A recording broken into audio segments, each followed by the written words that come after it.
Today I'm going to tell you a story about my experience at Women's Hospital in Vancouver. But before I do, I wanted to say something important.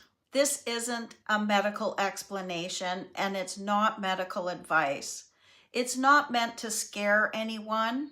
It's simply my experiences.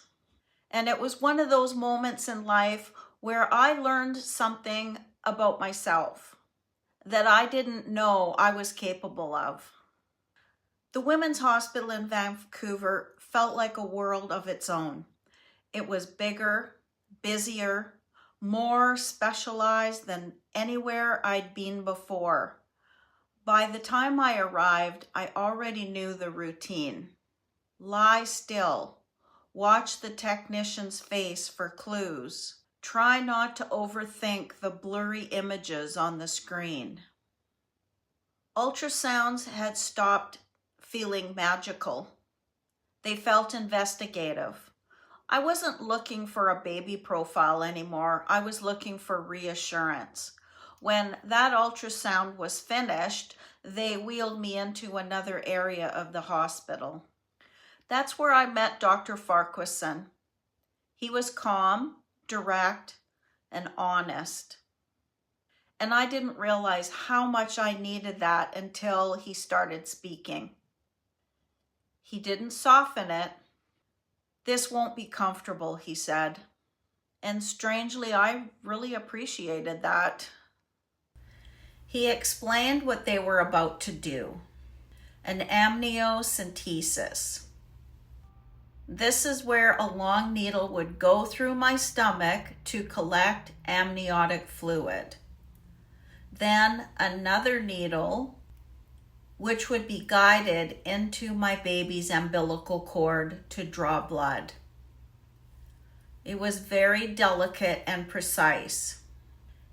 And it required something very simple and very hard. Absolute stillness.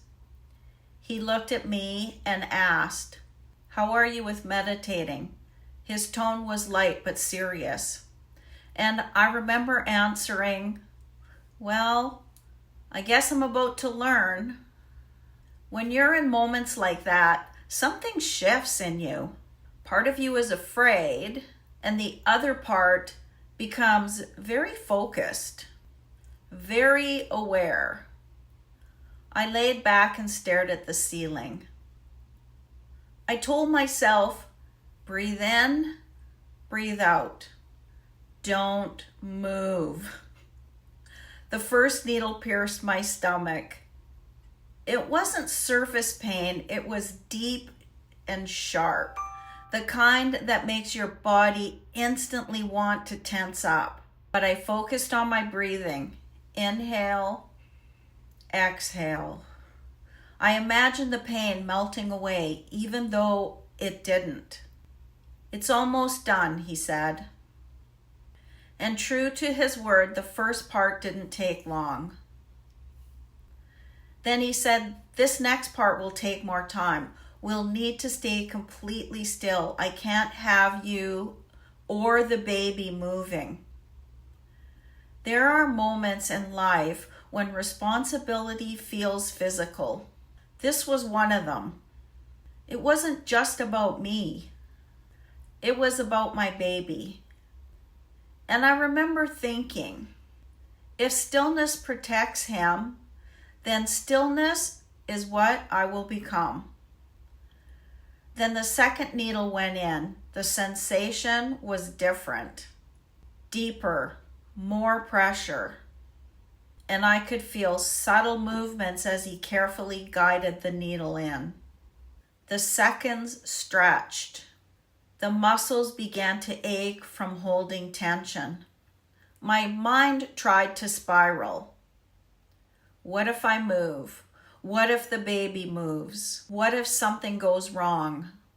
Fear doesn't always scream.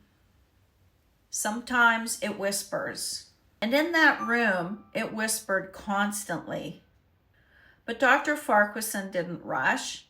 His voice stayed steady, calm, measured. In a moment where I had no control over the outcome, I had to choose trust. Trust is not passive. Trust is active surrender. It's deciding not to fight what you cannot control. Finally, he pulled the needle out. "All done," he said. "You did great." And I let out a breath I didn't even realize I had been holding. It didn't feel great. I felt shaky, vulnerable, but relieved. And I had done it. Then he said words I had grown used to hearing. "Now we wait." Waiting had become the theme of my life. Waiting for answers, waiting for a diagnosis, waiting for clarity. There's a special kind of exhaustion that comes from waiting because you can't fix it. You can't speed it up, and you can't force the outcome. You just exist inside uncertainty. But something shifted in me that day. As frightening as the procedure had been, I had faced it. I had stayed. I had breathed through it. And I had come out the other side. Sometimes control means changing the situation. Sometimes control means controlling yourself, your breath, your thoughts, your response. That hospital room taught me something I didn't fully understand until years later. Life will put you in rooms you never expected to be in, rooms where you don't get to choose the circumstances, rooms where the outcome is uncertain, rooms where the waiting becomes your job. But inside those rooms, you still get to choose who you are. You get to choose whether fear runs you or whether you breathe through it. I don't look back on that moment with drama. I look back on it with respect for the younger version of me who didn't feel strong, but stayed still anyway. And sometimes that's what strength really is. Thank you for being here. If these stories mean something to you, you can subscribe to Still Living Well. This channel is where I share the moments that shaped me. Not perfectly, not dramatically, just honestly. And sometimes, honest stories are the ones that stay with us.